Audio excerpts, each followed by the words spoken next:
অনেকদিন পর দেওরও তার জিএপ এসেছে বৌদির সাথে দেখা করতে। দাদার কাছে ফোন করে আজ বাড়িতে চিকেন হয়েছে সে খোঁজ তার আগেই নেওয়া হয়ে গেছে। সেই প্ল্যান করেই দেখি দেওরের জিএপ আবার সবার জন্য পোলাও বানিয়ে এনেছে। আমার হাতে পোলাওয়ের টিফিনটা দিয়ে দেওর বলে, ও বৌদি, পোলাওটা আর তোমার বানানো চিকেন কষাটা 4টে প্লেটে বেড়ে নিয়ে এসো, আমরা সবাই একসাথে বসে খাই। চিকেন কষা? সেটা আবার কখন রান্না করলাম? কেন, সকালে যে দাদা বললো আজ তুমি চিকেন কষা বানিয়েছো। ভীষণ জোরে হাসি দিয়ে বললাম, তোমার দাদা আজ তোমায় বোকা বানিয়েছে, চিকেন কষা বানায়নি, আমি সয়াবিন কষা বানিয়েছি। কি? হ্যাঁ, তবে পোলাওটার কি হবে, ফ্রিজে পনির আছে দেখো, তোমরা যদি রান্না করো, আমি তো পারছি না। দেওরের জিভ বলে, ও বৌদি, পনির বরং তুমি আমায় দাও, আমি খুব সুন্দর শাহী পনির বানাতে পারি। অমনি দেওর বলে, এই রৌদ্র গরমে তেতে পুড়ে এলে আবার রান্না করবে, আমি বরং চিকেন কষা অর্ডার দিয়ে দিচ্ছি।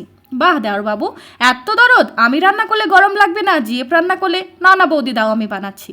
বেচারি পুরো রান্নাটা একা একা করে আমাদের খেতে দেয়। ওমা, খেয়ে দেখি এই শাহী পনিরের স্বাদ হোটেলকেও ফেল মারবে।